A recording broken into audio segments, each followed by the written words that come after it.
अस्सलाम वालेकुम व्यूअर्स, कैसे हैं आप लोग। आज हम आपके लिए ईद उल अज़हा की बहुत ही स्पेशल रेसिपी लेकर आए हैं। जी हाँ, मटन कोरमा की रेसिपी। तो चलिए चलते हैं रेसिपी की तरफ। सबसे पहले मैंने 1 कप कुकिंग ऑयल लिया है।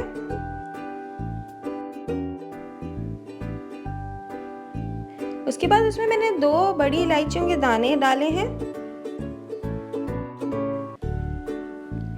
4 से 5 प्याज मैंने कटर में काट के रखी थी, वो मैंने इसमें ऐड की है। इसे हमें बिल्कुल गोल्डन फ्राई करना है। कोरमा या बिरयानी या फिर कोई भी सब्ज़ी जो भी आप खाना बनाते हैं, उसके लिए बहुत इम्पॉर्टेंट है कि प्याज का कलर बहुत खूबसूरत गोल्डन ब्राउन होना चाहिए। इसे हमें ज़्यादा डार्क नहीं करना। प्याज लाल हो गई है, अब हम इसे भी निकाल लेंगे और बड़ी इलायची के दाने भी साथ ही निकाल लेंगे। उसके साथ हमने थोड़ी सी कच्ची प्याज ली, तकरीबन छोटी सी 1 प्याज, वो हम पीस के रख लेंगे। देखेंगे हमने पीस लिया है।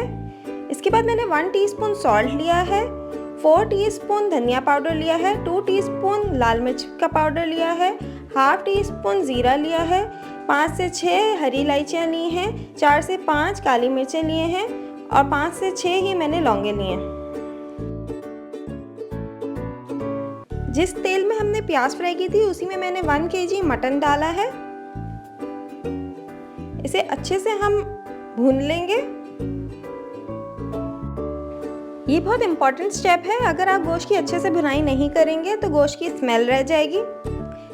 इसके बाद मैंने इसमें 1 टीस्पून गार्लिक पेस्ट ऐड किया है। फिर उसे अच्छे से और भून लेंगे, क्योंकि गार्लिक पेस्ट का भी कच्चापन रह जाता है, उसे भुनना ज़रूरी है। फिर मैंने आधा कप इसमें पानी शामिल किया है और फिर सारे जो मसाले निकाल के रखे थे वो इसमें ऐड कर दिए हैं।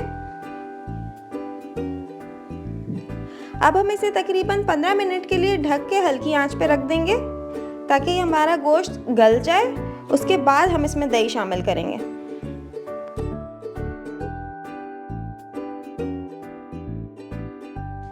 गोश्त हमारे पास तकरीबन 50% पक चुका है।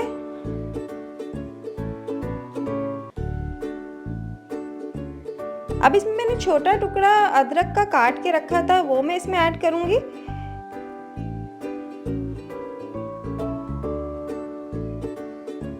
और तकरीबन 300 ग्राम योगर्ट मैंने यहाँ पे रखा था फेंट के, वो मैं इसमें डालूंगी।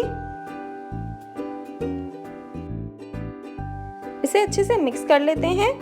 अब दही भी अपना पानी छोड़ेगा और देखिए हमने सिर्फ आधा कप पानी पहले डाला था, उससे ज़्यादा हमने पानी नहीं डाला है। अगर हम ज़्यादा पानी कर देंगे तो ये गोश्त बहुत ज़्यादा गल जाएगा और टूटने लगेगा।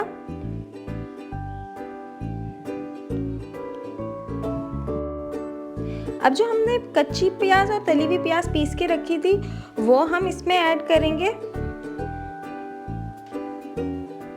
इसे अच्छे से मिक्स कर लेते हैं। प्याज हमें बहुत ज़्यादा नहीं पीसनी, हमें ग्राइंडर बहुत कम चलाना है ताकि वो थोड़ा सा दरदरा मोटा रहे, तो उससे थोड़ा दाना बनता है कोरमे का। अब हम इसे ढक के हल्की आंच पे पकाएंगे। हमें इसे इतना पकाना है कि गोश्त हमारा पक जाए और ये पानी भी इसका खुश्क हो जाए, ये थोड़ा सा भुन जाए।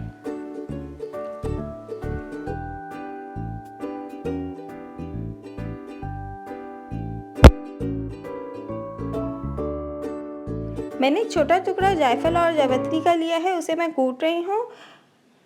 एंड में बस हम इसमें 2-3 चुटकी जायफल जावित्री पाउडर ऐड करेंगे